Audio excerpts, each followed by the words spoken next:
because ultimately it may come before them, but everybody knows it's right, and we have to get our children educated. We're not doing well with the world of education in this country, and we haven't for a long time. And we're pleased to be joined today by the woman who I chose because she's an extraordinary person, and hopefully she will be our last Secretary of Education, Linda McMahon. Linda. Thank you. Thank you very much. That's another interesting statement. It's an interesting opening, right? But it's true, and it's been amazing how popular this has been. I tell people that this is what I'm doing today, and they say, oh, it's about time. Everybody says it. Republicans and Democrats have said it. They're all saying it. Also with us are some terrific people. Governors Greg Abbott. Greg, thank you very much. Governor Ron DeSantis, thank you very much, Ron. Mike Braun, congratulations on your victory, Mike. That was a big one. Mike DeWine, thank you very much, Mike. Jeff Landry. Jeff, thank you very much, Jeff. Bill Lee. Thank you. Governors, all governors. Brad Little. Brad, thank you very much. Where are you, Brad? Hi, Brad. Jim Pilan. Thank you very much, Jim. And Kim Reynolds. These are all people very interested in education. And I even see Dan Patrick over there, my friend Dan Patrick. We're joined also by Representatives Tim Walberg and Virginia Fox. Rick Allen, Michael Rulli, and again, Dan Patrick. Thank you very much, Dan. You've been a great friend of ours. And State Attorneys General Ken Paxton. Ken, I see you there. Andrew Bailey. Andrew, what a job you've done, Andrew. You have some good cases going. You've done a great job. Thank you very much. And co-founder of Moms for Liberty, Tiffany Justice. She's been a hard worker. Thank you. Thank you, Tiffany. When President Carter created the Federal Education Department in 1979, it was opposed by members of his own cabinet, as well as the American Federation of Teachers, the New York Times editorial board, and the famed Democrat Senator Daniel Patrick Moynihan. History has proven them right, absolutely right. After 45 years, the United States spends more money on education by far than any other country, and spends likewise by far more money per pupil than any country, and it's not even close. But yet we rank near the bottom of the list in terms of success. It's an amazing stat. Those are two stats you don't want. The most money spent per pupil, and you're at the bottom of the list. And that's where we are, like it or not. And we've been there for a long time. 70% of eighth graders are not proficient in either reading or in math. 70%. 40% of fourth graders lack even basic reading skills, can't read. Students in our public elementary and middle schools score worse in reading today than when the department opened by a lot. In Baltimore, 40% of the high schools have 0 students who can do basic mathematics. Not even the very simplest of mathematics. I said, give me your definition of basic. And they're talking about like adding a few numbers together.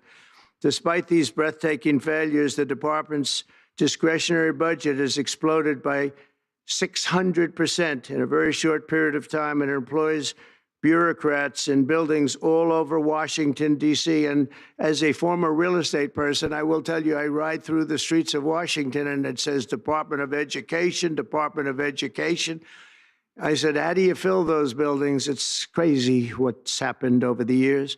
I'm pleased to report that after offering these federal employees 2 generous buyout options, and they were very generous, and they're good people, but they were very generous. My administration has initiated a reduction in force, and we're already cutting numbers that were really surprising to a lot that we were able to do it so successfully. And we've cut the number of bureaucrats in half. 50% of taken office, which is great. Thank you. Under the action I'm taking today, a small handful of Democrats and others that we have employed for a long time, and there are some Republicans, but not too many, I have to be honest with you. But the department's useful functions and such as, and they're in charge of them, Pell Grants, Title I funding, resources for children with disabilities and special needs will be preserved, fully preserved. They're all going to be so. If you look at the Pell Grants, it's supposed to be a very good program, Title I funding and resources for children with special disabilities and special needs. They're going to be preserved in full and redistributed to various other agencies and departments that will take very good care of them. And it's very important to Linda, I know, and it's very important to all of us. But beyond these core necessities, my administration will take all lawful steps to shut down the department. We're going to shut it down and shut it down as quickly as possible. It's doing us no good. We want to return our students to the states where just some of the governors here are so happy about this. They want education to come back to them, to come back to the states, and they're going to do a phenomenal job. You know, if you look, Denmark, Norway, Sweden, I have to tell you, I give them a lot of credit. China's top 10. And so we can't now say that bigness is making it impossible to educate because China is very big. But you have countries that do a very good job in education. And I really believe, like some of the governors here today, from states that run very, very well, including a big state like Texas, but states that run very well are going to have education that will be as good as Norway, Denmark, Sweden, and those top, Finland, those top countries that do so well with education. I think they'll do every bit as well. And what do you think about that, Governor? Do you agree? I think so. Ron, do you agree? I think so. Florida? Iowa? That's right. I really believe that. They'll be as good as any of them. And then you'll have some laggards, and we'll work with them. And we can all tell you who the laggards will be right now, probably, but let's not get into that. But we'll work with them, and we're going to make them, they'll do a job. I think they'll do a job, and they'll go to sections of the state. For instance, New York, you'll have a Manhattan, and you'll have a Suffolk County, and you'll have a Nassau County, and you'll have Westchester County. You'll do 4 or 5 or 6 of them. You have upstate New York, and those counties, I think, are going to do very well. And I think ultimately Manhattan should do very well. But we'll break it down into sections, and I think it'll be really, really good. And they're going to be probably the tougher ones, but I think they have a chance to do really well. But we're going to be returning education very simply back to the states where it belongs. And this is a very popular thing to do, but much more importantly, it's a common sense thing to do, and it's going to work. Absolutely, it's going to work. And I can tell you from dealing with the governors and others in the state, they want it so badly. They want to take their children back and really teach their children individually. Probably the cost will be half, and the education will be maybe many, many times better. So we look forward to this. I want to just make one little personal statement. Teachers, to me, are among the most important people in this country, and we're going to take care of our teachers. And I don't care if they're in the union or not in the union. That doesn't matter. But we're going to take care of our teachers, and I believe the states will take actually better care of them than they are taken care of right now. They'll work all sorts of systems and even merit systems. Those great teachers are going to be maybe a little bit better rewarded, or maybe that's the way it should be, but the states are going to make that decision. But we're going to love and cherish our teachers along with our children, and they're going to work with the parents, and they're going to work with everybody else, and it's going to be an amazing thing to watch, and it's really going to be something special. And Linda, you're presiding over something that's so important, and you're going to do a fantastic job, just like you have your whole life. I know your whole life I've been watching you. I've been watching you for a long time. She's had nothing but success. So it's tremendous to have you, and hopefully you won't be there too long, but we're going to find something else for you, Linda, okay? So this will conclude what we are talking about with respect to our most cherished group of people, and that's our children. We want to have our children well educated We want them to love going to school. We have examples of it. Look at those beautiful, bright-eyed faces. They are so smart. They're so smart. And with that, I'm going to come down and we're going to sign a very important document and we're going to be on our way. People have wanted to do this for many, many years, for many, many decades. And I don't know, no president ever got around to doing it, but I'm getting around to doing it. So thank you very much.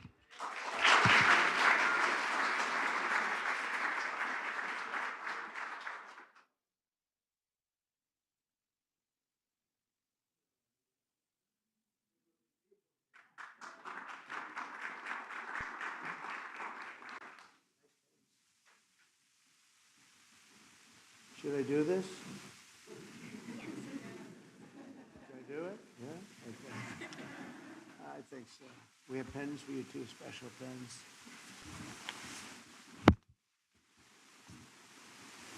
I'll take this one out. I had one that was very lucky. I signed another document that turned out to be very good for the country, and I said, let's use that same pen. I don't know. Is anybody superstitious? Ron, are you superstitious? Let's use that same pen.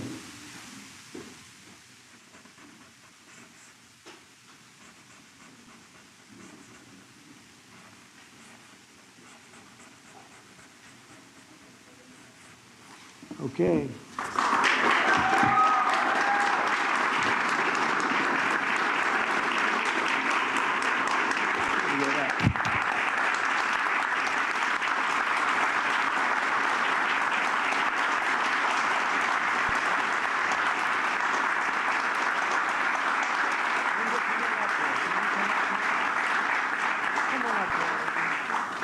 Can you come up just to say, come on up? That's good. It's very important. Yeah, big factor here. Good luck. Good luck, man.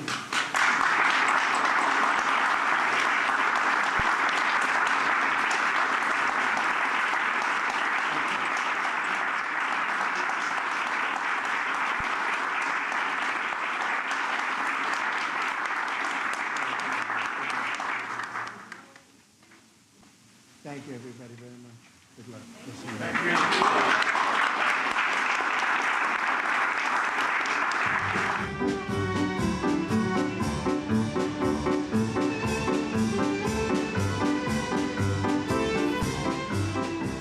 Well, you've seen President Donald Trump there in the East Room of the White House signing yet another executive order. This one, another campaign promise.